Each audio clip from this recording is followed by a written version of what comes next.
Students, आपने अक्सर देखा होगा कि आपकी क्लास में कोई एक ऐसा स्टूडेंट ज़रूर होता है जो सारा साल इतनी पढ़ाई पे तवज्जो नहीं देता, पढ़ाई को इतना सीरियस नहीं लेता, लेकिन जब इम्तहान करीब आता है और जब रिज़ल्ट आता है तो उसके नंबर बड़े शानदार होते हैं। और आप अगर सारा साल पढ़ते हैं, पूरा साल आप मेहनत करते हैं, लेकिन आपके जो मार्क्स होते हैं उससे कम होते हैं।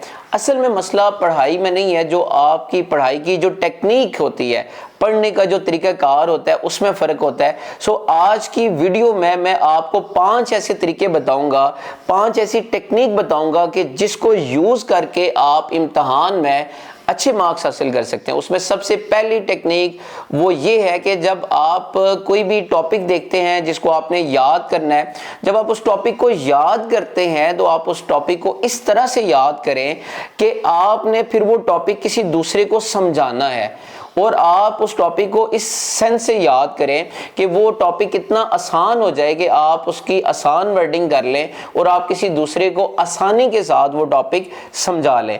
अब उसमें देखें कि जब जो टॉपिक के मुश्किल वर्ड्स होते हैं उसको आप अंडरलाइन करके उसके मीनिंग देख लें, उस टॉपिक को सिंप्लीफाई कर लें कि आप इतना आसान कर दें कि आप वो किसी टॉपिक किसी दूसरे इंसान को अगर आपको समझाना पड़ जाए तो आप आसानी के साथ समझा लें।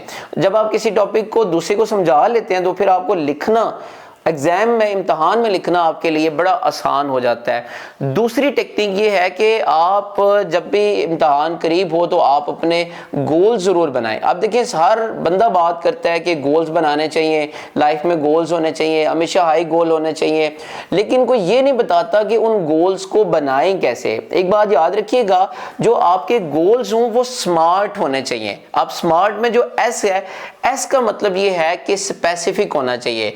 देखें, आपने अगर आपके लेट्स सपोज के 2 माह के बाद अगर आपके इम्तहान है, आपके पास 60 दिन का टाइम है, तो 60 दिनों में आप अपने सिलेबस को इस तरह डिवाइड करें और आपके पास एक टू डू लिस्ट होनी चाहिए कि आज मैंने क्या पढ़ना है और आज में जो पढ़ना है वो मैंने किस तरह से पढ़ना है, ये स्पेसिफिक है। दूसरी बात ये है कि स्मार्ट में जो एम आता है, एम का मतलब होता है मेजरेबल, कि आपका जो गोल हो वो इतना मेजरेबल हो कि आपको पता हो कि मैंने करना क्या है। लेट्स सपोज अगर आपके पास 90 टॉपिक्स है और आपके पास 30 डेज है, 1 माह का टाइम है, आप 90 को 30 से डिवाइड करें तो 3 आता है। इसका मतलब है कि अगर आप इम्तिहान की तैयारी करना चाहते हैं तो 1 माह में आपको हर दिन में 3 टॉपिक याद करने पड़ेंगे, तब जाके आपका सिलेबस कवर होगा। अब स्मार्ट में जो ए आता है, ए का मतलब होता है अचीवेबल। देखिए, अक्सर स्टूडेंट ऐसे होते हैं जो सारा साल नहीं पढ़ते, मेहनत नहीं करते, और वो आखिरी 10 दिनों में कहते हैं कि मैंने सारा कुछ अचीव कर देना है, मैंने 10 दिनों में ये काम कर देना है, 10 दिनों में मैंने फिजिक्स याद कर लेनी है और 10 दिनों में मैंने केमिस्ट्री याद कर लेनी है। ऐसा नहीं होगा। आपका गोल वो होना चाहिए जो अचीवेबल हो, जो आप उसको आसानी से उसको आप हासिल कर लें। और आखिर में आ जाता है स्मार्ट में टी। टी का मतलब होता है टाइम बाउंडेड। आप अपने गोल को टाइम के साथ बाउंड कर दें कि मैंने इतना काम करना है और ये काम मैंने इतने वक्त में कंप्लीट करना है। ये दूसरी टेक्निक होगी। तीसरी टेक्निक ये है कि आप देखें, याद रखें कि जितने भी जो टॉपर्स होते हैं वो हर चीज़ को नहीं पढ़ते या हर चीज़ को याद नहीं करते, बल्कि जब वो इम्तहान की तैयारी करते हैं तो वो इस पॉइंट ऑफ व्यू से तैयारी करते हैं कि जो चीज़ें इम्तहान में ज़्यादा अहम होती हैं, जो इम्तहान में आती हैं, वो उनको पढ़ते हैं। और इसलिए देखें, जो क्या पढ़ना है ये सबको पता होता है, लेकिन क्या नहीं पढ़ना ये बहुत कम स्टूडेंट्स को पता होता है। इसलिए क्या पढ़ना है और क्या नहीं पढ़ना ये आपको पता होना चाहिए। और इसका सबसे बेहतरीन तरीका ये है कि आप 5 साल के मॉडल पेपर्स लें और आप ये देखें कि जो क्वेश्चंस पेपर में बार बार रिपीट हुए हैं, इसका मतलब है वो इंपॉर्टेंट क्वेश्चंस हैं, उनको सबसे पहले करें।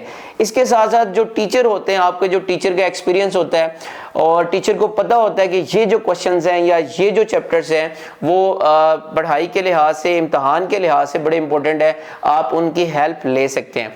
और चौथी टेक्निक ये है कि आप नोट्स बनाएं। देखिए, जो आपके नंबर्स लाने में नोट्स का बड़ा अहम किरदार होता है। और जब भी आप क्लास लेते हैं, टीचर जब आपको पढ़ा रहे होते हैं तो टीचर ने जो इंपॉर्टेंट पॉइंट्स होते हैं वो बोर्ड के ऊपर लिखे होते हैं, आप उनको नोट कर लें, उनको कॉपी करें और आसान वर्डिंग में अपने नोट्स बनाएं। नोट्स का फ़ायदा ये होता है कि जब आप रिवीजन कर रहे होते हैं और आप जब रिवीजन करते हैं तो रिवीजन में नोट की मदद से आपके लिए बड़ी आसानी हो जाती है। लिहाजा आप ये पक्का एक रूल बना लें अपनी एजुकेशन में कि आप जो भी सब्जेक्ट है या जो भी क्लास में आप पढ़ते हैं उस सब्जेक्ट के नोट्स ज़रूर बनाएं। और लास्ट में ये है कि आपने कितनी देर पढ़ना है ये आपको पता होना चाहिए। देखें, कोई आपको कहता है कि आप 10 घंटे पढ़ें, कोई आपको कहता है कि अगर इम्तिहान में टॉप करना है तो आप 20 घंटे पढ़ें। आप 20 घंटे अगर आज पढ़ लेते हैं तो कल के दिन में आप सोए रहेंगे, आपकी थकावट ही दूर नहीं होगी। सो इसका बेहतरीन तरीका ये है कि अगर आप एक दिन में 6 घंटे पढ़ लेते हैं, फिर उसके बाद थोड़ी सी रेस्ट करके अगर आप 1 घंटा अगर आप रिवीजन को दे देते हैं तो ये आपके 7 घंटे बन जाते हैं। और किसी भी इम्तहान में टॉप करने के लिए या उसमें अच्छे मार्क्स लेने के लिए डेली बेसिस पे अगर आप 7 घंटे अगर आप पढ़ते हैं तो आप उसकी अच्छी तैयारी आप कर लेंगे।